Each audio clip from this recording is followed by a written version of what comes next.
Hello friends, good morning all of you. Welcome to back to my another blog. तो आज मैं बहुत late उठी कारण दिन होता 12टा गोटे आपन को लगी ही बाहर देखला 12टा गोटे मौसम लगे सकाल होली कारण जमा खरा ही आसुना से शोई चलती लेट्रे आज प्राय कहवाक गले 12टा उठी सॉरी 12टा नुह 10टा उठी कारण 10टा उठी सारा मुझे गाड़ी फाटिक आसी रूमटा क्लीन करदेली एवं रूमटा क्लीन करदेली सीना कितु एम जीव टे घर चेंज कर घर देखापी कारण आम टे कौन रिजन घर आम रहीपरूनी तो से आमको आउ गोटे घर देखा पड़ी इमरजेंसी। तो एबे भी बाहर एपर्यंत वर्षा चलती आपण मन वर्षा केमती हो कौन यार तो बहुत ठंडा लगुच एवं मुझे पलि पलैक आस गाधिकी बस पढ़ी कारण मुझे अलरेडी खाई पी सारी से गाधेला किसी खाईनी।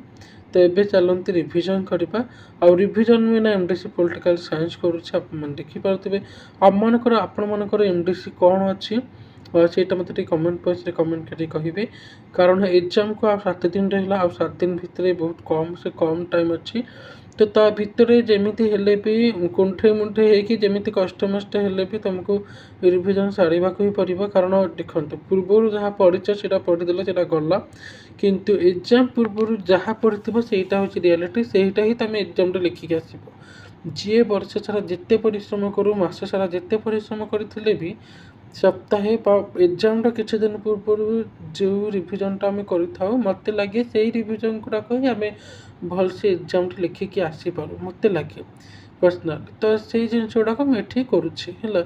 आउ गोटे जिनस जो मैंने भावुव जो मुझे गोटे वर्ष मसे मस रही पढ़े मुझे कैनि कारण मु स्टार्टिंग क्लास स्टार्टिंग में गोटे 2 मास पढ़ी भलसे ना गोटे मास आटलिस्ट पढ़े तापर मु पुणी ब्रेक नहीं जाए कौन मोर पढ़े मन रुहेनि जमीक मुझे 15 दिन को थे पढ़ी तापर पुणी ब्रेक नहीं कि पुणी 15 दिन पढ़े स्टार्ट करी ये मुझे तो मुझे जानी कौन पे एमती करे किंतु मत ये पढ़ार इंटरेस्टेड नुह मु तो मुझे करे सेमती कहूँ मु कौन ब्रिलियंट स्टूडेंट्स कि कौन ये स्टूडेंट नुह जेहेतु एग्जाम आसूचे एक्चुअली कनसेप्ट क्लियर होता है निहाती दरकार। फास्ट पॉइंट हूँ सब सब्जेक्ट कनसेप्ट क्लियर होते तुम निज मनर चाहिए से टॉपिक को आराम से लिखिपर किंतु जहाँ घोषी घोषिकी टिपि टिपिकी लिखिले मत लगे जहाँ कौन भैल्यू रहे कौन मार्क मिले मत किसी लगे तो मो हिसाब से प्रथम कनसेप्ट क्लियर हो देन ताको रिवाइज कर देन ताको पढ़ सेटा ही सबुठ मेन इम्पोर्टान्स तुम लाइफ रे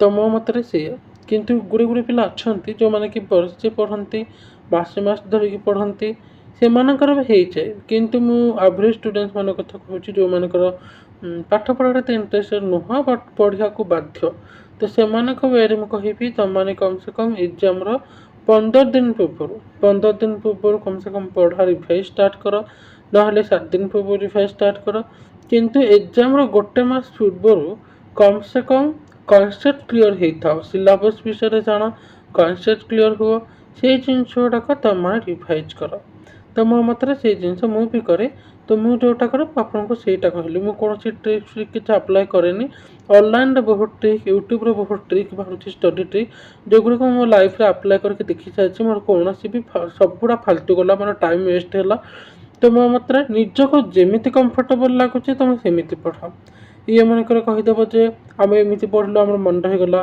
सी मनकर कहीदेव सी एमती पढ़ला तार मन रहीगला तो से जिनस किसी भी मैटर करे मत मैटर करे जे मु कौन पढ़ुचे ओके तो concept clear is fast point concept clear हाँ सबुठ जरूरी मनकर तुम गोटे पॉलिटिक्स गोटे आम्बेडकर विषय पढ़ुछ से आम्बेडकर केवे जन्म होते कौन होता बुक लिखी आइडियाज कौन थी प्रिंसिपल कौन थी एनीथिंग चेस्ट व्हाट एवर जेकोसी थिंग्स भी हो तो से जिन गुड़ाक तुम मतलब आटलिस्ट किसी भी चाहिए ताल एग्जाम कि भी लिखिकी आसले भी मैंने किसी भी मुझे कहूनी मैंने से एग्जाम तुम जी भी जानी आटलिस्ट जी तो लिखिपर एग्जाम से जिनटा हूँ कथा तो तुम मैंने कनसेप्ट क्लियर हुआ आम मनकर गोटे गोटे थे कनसेप्ट क्लियर होते घोषुवे तो किसी भी हेनी तो मुझे नोट बनाऊँगी कारण मुझे गोटे गोटे चैप्टर नोट बन नी तो से चैप्टर नोट बनवार कारण हूँ नोट करने द्वारा मोर रिवाइज हो गोटे गोटे जिनस यहाँ समस्ते जानते जो मैंने नोट बनाती